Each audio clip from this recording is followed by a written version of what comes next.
I'm in the other building, the bazaar. Oh, you're in the bazaar, that's right. Yeah, we went over that. I'll get over there and I'll look for them. Are they abstract? Yes, all of them. Non-figurative? All from my imagination. Huh? So what do you start with? Shapes? Colors? Lines? You start showing lines?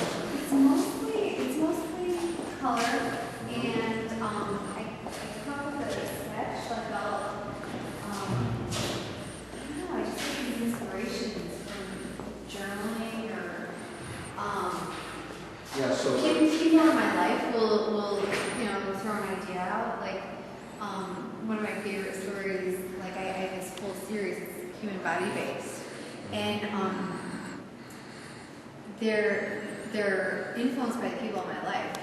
Like I'll get an idea. I know a chiropractor, and I thought, wow, the vertebrae, that just has some really cool design elements. absolutely. Yeah. And that was the first in a series of human body-based pieces.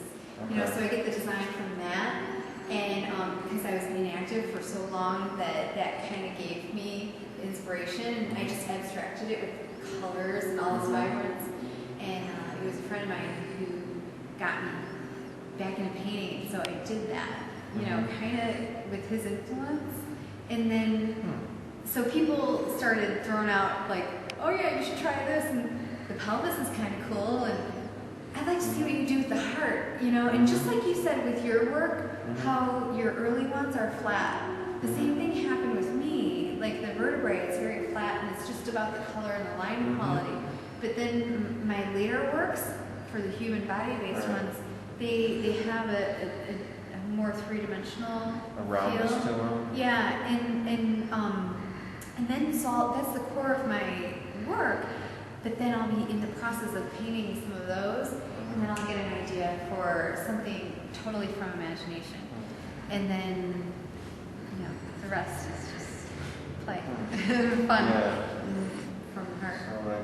So, as far as colors, what sort of intensity do you go for, or is it like pastel, or is it like really like darks and lights, or The brighter, the better. a lot of contrast? Yeah. Is there a lot of contrast? That's my favorite thing to do is the lot of coolest color that I can come up with from a tube. I try to stay true to that. And I, like someone asked me if I used any additives to my paint, but it's all technique, and like I'll thin it and I'll blend the colors just, straight. And that's what I think is fun for me, is to manipulate the paint. On the canvas, not so much mixing it, manipulating the canvas. Do you use a palette knife? I love working with the palette knife. I have done entire paintings with only palette knife, but I lost my palette knife, and so I haven't done anything with it in a long time. Kitchen knife, you just bend it this way and that way. Well, I did go out. I just bought a palette knife last week. Did you? Yeah, they are special. They're flexy. You can do the swishy stuff. Make that nice, flat, smooth thing. Yeah. And then it tapers into something cool. It always surprises me.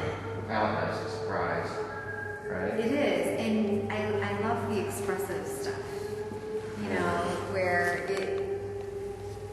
you do it first, and then you decide later. And I think that's a gratifying thing about art is sometimes I'll get an idea or an inspiration, or I'll make a color choice, and then later on I'll find its meaning. Yeah, that's kind of like you're finding meaning in color. That's why you respond to my work, isn't it? I mean, because it's color, right?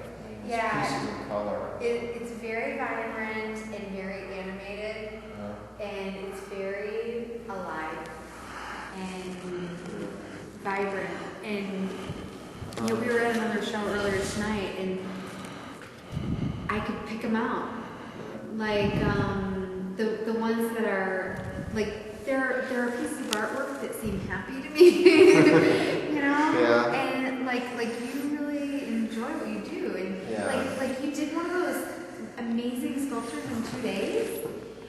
Well, that that one was just kind inspiration. of, some fall together, some you torture over, you know, some make you, some of those objects that you're making, they require you to, they give more for them to exist for some reason.